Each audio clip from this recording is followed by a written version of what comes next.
Punta ko sa tayo.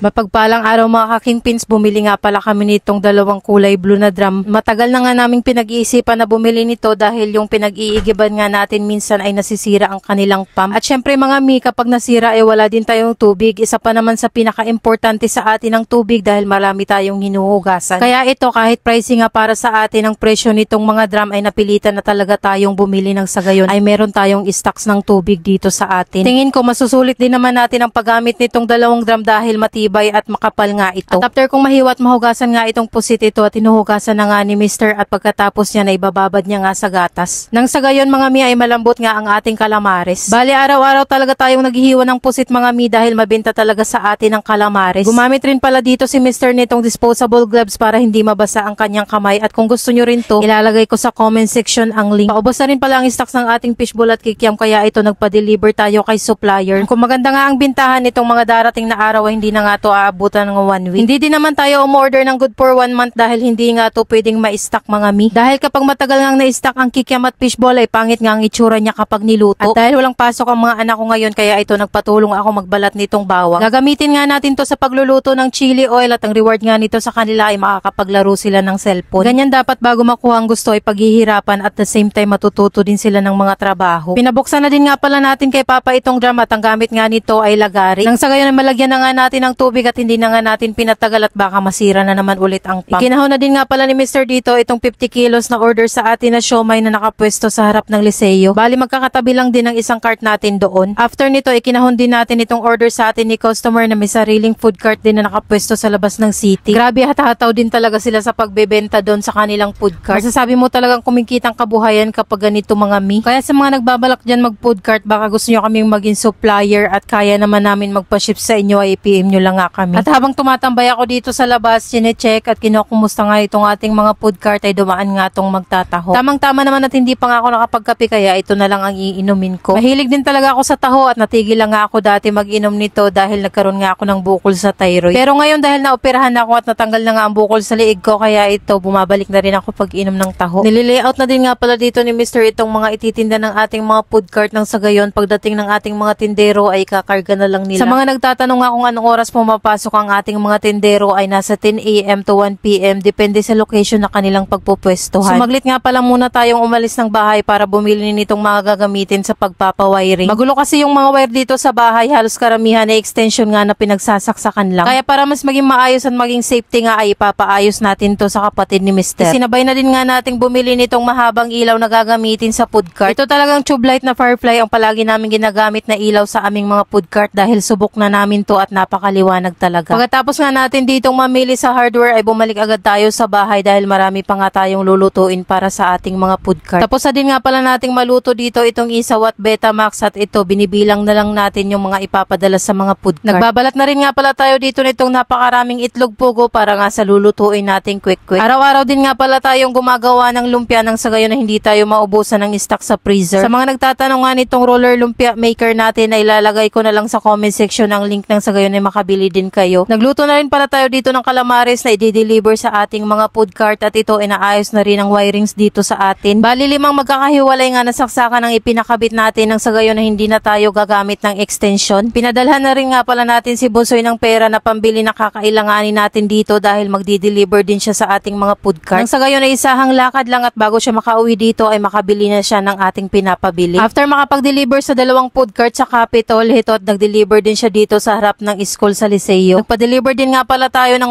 100 kilos na siomay dahil paubos na nga ang stocks natin sa freezer. Hindi tayo pwedeng maubusan ng stocks nito dahil may mga bumibili din sa atin na nagtitinda ng siomay. Madaming available na space ang ating freezer kaya ito nag-restock tayo ng 30 kilos na pusit. Bago nga pala natin to kiluhin, ilalagay muna natin lahat sa plastic saka to ilalagay sa freezer pagkatapos makilo. Alam nyo ba mga medyo pricey nga ang kilo nitong pusit at matrabaho nga ang proseso nito sa paggagawa ng calamares. Kaso lang madami din talaga tayong mga mga customer na paborito to, kaya para hindi tayo madihado sa ibang nagpo-food cart ay ipupush na lang natin. Kinagabihan nga pala nagtuhog tayo ng maraming hotdog para gawing corn dog at preparation nga natin to sa mga darating na order ng ating mga customer. At para na din sa loadings ng ating mga food cart. So paano ba yan? Hanggang dito na lang ang video ko. Salamat sa panonood. See you sa next vlog. Follow for more.